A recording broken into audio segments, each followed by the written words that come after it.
What's up, everybody? This is Clayton here. I hope this video find you well. Anyway, what I want to do today is speak to you guys about one question that came up was in relation to the feel. Why, say the hi-hat, for example, is not responding to the facility or the movement of the response that they want. One of it, one of that is we definitely need to address a few things. One is the mental aspect, and what I mean by that is that if you are trying to compare the acoustic nature to the E-kit, then that might be a mental block there because the feel of the acoustic hi-hat shouldn't really enter into the ecosystem of playing on this E-kit. Because, if you're playing an entry level electronic drum set, you already know that there's a separation of just the mental aspect, the visual aspect of just missing the stand. So you got that separation there, and then you have the feel of a pedal that may only have a small spring. Uh, and on top of that, you're playing on a piece of uh, plastic in nature material versus, a hard metal stand. So there's already a feel difference there. Um, what I'm going to do today, I am using the uh, DW 5000 series pedal. And on that pedal, it affords me the ability to adjust the tension of the up and down. I can make it soft or I can make it firm. So that's something that I already got to address inside, when I sit down and play.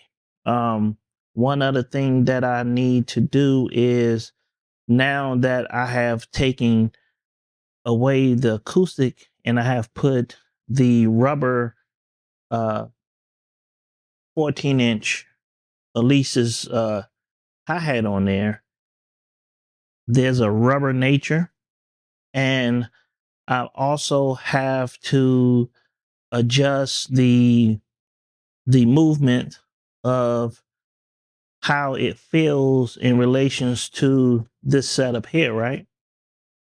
So then what I want to do is, let's just say, okay, I put those hi-hats on for the first time onto the acoustic nature of my acoustics. I'm sitting down, I'm pressing it, and when I play the sonic sounds, I'm not getting, there's like a latency there, right? So there's a couple of things that I might need to do in the settings to adjust that. So what I wanted to do is, let's deal with that. So I'm gonna grab my phone here and let's turn on the iPhone. All right. So we have the Alesis Brain right here. So what I want to do is try to get this to feel a certain way, right? So what I want to do is I want to go into triggers. Okay, you want to make sure chase is selected. It should be highlighted blue. Now what I want to do is, if you see the screen here, I want to tap, and when I tap with my foot on the pedal, you notice it came up pedal. So I want to select F1, right? So now F1 pulls up the facility of the stand or the cymbal.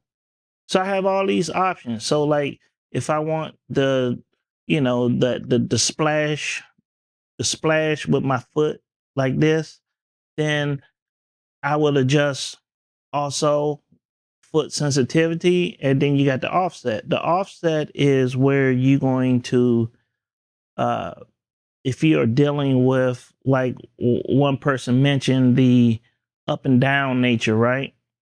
So, you know, for starters, I think it's around 40-ish or something of that nature. So you just have to just take your down arrow, go down to where 60, and then you just turn the knob and you just do a open hi-hat splash. So you just hit it open, and raising it up and down, and just see if that uh just adjust that number, and eventually you will find the spot that feels great, uh feel decent enough in relations to the kit. So once you find that number, now just play along, just play, and just see if that actually helps adjust the latency. But I just wanted to show you that's where you will go to make all of those adjustments. This right here will give you the ability to shorten up like a tom, the sustain of it. You can close it and make it shorter. The velocity curve, you can go in there as well. And then you may need to actually go in here for your hats here. You may need to go into voice and then go to via velocity. And you might need to play with these numbers here. Now, what you need to understand is that velocity, it goes to 99, and the closer you are to 99, the softer the signal or the sound, the sonic nature of the sound is going to be softer. So you need to, bring it down to a comfortable level, as well as, you can play with the decay right here, and you can make that number, you can change that number too. Or you can also, one thing that I do is under, give me a second. You go into trigger and you tap, right? Now the actual sound of the cymbals, you can actually now adjust this. So your bow, if you want that chicky, the chick sound, so you would need to change the curve here.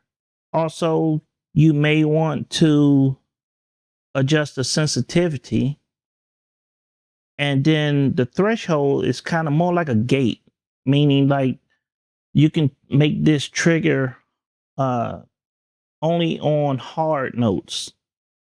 So the more you make this note, this number bigger, your response, you're gonna have to almost do a accent to get a trigger. So you just have to go in here and play with these adjustments. So most of your adjustments, you're gonna, with voice, the velocity, you want to adjust those, and again, play with, you can play with the decay on the voice too. So you can make the voice shorter. Instead of ringing out, you might want to just, chick, chick, chick, chick. So you just have to go in there and play with that and get it to the feel you want. Like I said, you just have to separate your ears from the acoustic sound. And realize that, these are sample sounds that you are playing. So it's a different feel in itself. So you just have to get used to those. You just have to get used to those sonic sounds. The more you play on this kit, the more you will get used to it and, make those adjustments. Even when I sit down sometime, even though I got things pre-set on a template, my ears sonically just hear things just a little bit different that day. So, I might need to do some tweaking. And then again, too, you got to keep in mind that I'm bringing in, let me bring back give me 1 second. Let me bring this back and show you something. So you got to understand too, these outputs for me are going to this board. So right here, I'm putting gain, compression, and other, mastering type engineering sounds onto the mix here. So, like I told you guys, I'm not using any softwares like Easy Drummer or none of that. I'm not using that. I'm creating my own sound. And as I mentioned to you guys, my journey is to not sound like one of my heroes. I want to be the best Clay Funk I possibly can be. And so that when I get hired to do a recording or play, then people know, well, that's Clayton. I'm hiring Clayton. I'm not hiring somebody that's trying to be Virgil or Dennis Chambers or whoever the God drummer is, because they could it'd be easier just to hire them and instead of trying to get a generic version of them. You know what I'm saying? So that's just my logic. And like I say, I'm not really concerned with calls, so to speak. So when I do get a call, it's somebody that's really wanting Clay Funk versus trying to hire somebody that sound like John Blackwell or Steve Smith or Dave Weckl or Neil Peart or whoever you call out. They not getting them, they getting Clay Funk. So, those small gestures, those small tweaks that you do to your kit create your sound, your feel, your energy. And that's, to me, that's the goal. Everything else is, to me, icing on the cake. Like I always say, I can just sit here, turn the internet off and be fine. It doesn't matter to me. But I'm getting off on the discussion. But again, it's just a feel thing. I can't create the sonic sound or the way you want it to feel. Only you can do that. But that's the tools that I use to get this to be the best e-kit. Because if not, if somebody say, hey man, digging electronics, but I really need some drum sounds instead of sample sounds, then I could just reach up here, move this out of the way, and just put the acoustics here. And then I got all the mics and, the Shure mics and everything to nail the take that way. But I've been doing different artists, and they've been using what I've been giving them sonically through this e-kit here. And it's, it is what it is. I only can control the input of things. I can't control the output. So I just try to give them the best takes and the best sonic sounds that I can generate. And they send it off and get it mastered and mixed and all that fun stuff, and hope that it seats within the project and go from there. So I hope that answers your question. If not, as always, everybody, you can leave a comment and I will try to get back with you as quick as possible.